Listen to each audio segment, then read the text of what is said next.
કાંઠા ગાંધીના ગુજરાતમાં દારૂની રેલમછેલ કાયદો માત્ર કાગળ ઉપર જ જ્યાં જુઓ ત્યાં દારૂ જોવા મળે છે। કાંકરેજ તાલુકામાં દારૂ ખુલ્લેઆમ વેચાણ થઈ રહ્યો છે। પાણીની બોટલોની માફક પાણીની જેમ દારૂની બોટલો ખુલ્લેઆમ વેચાણ થઈ રહ્યું છે। કોઈ રોકટોક વગર જ્યાં જુઓ ત્યાં દારૂના સ્ટેન્ડ જોવા મળે છે। બનાસકાંઠા જિલ્લા એલસીબી પોલીસને મળી મોટી સફળતા।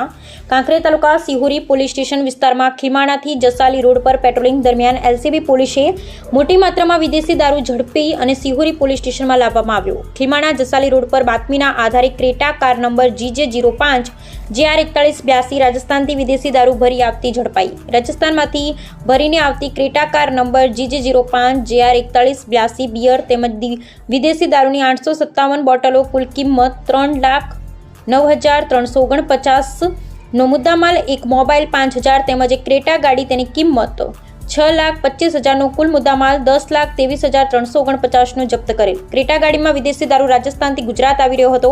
ક્રેટા ગાડી ખીમાણા જસાલી રોડ પર આવતા બનાસકાંઠા એલસીબી પોલીસે ઝડપી પાડી હતી। એલસીબી પોલીસે ક્રેટા ડ્રાઈવર રબારી ગણેશભાઈ રતનસિંહભાઈ રહે કાશવી તાલુકો થરાદની અટકાયત કરી જેલ હવાલે કરવામાં આવેલ। આ દારૂ ક્યાંથી આવ્યો હતો અને ક્યાં મોકલવાનો હતો તે દિશામાં પોલીસે વધુ તપાસ હાથ ધરી। Bureau report Jayantibhai Thakkar.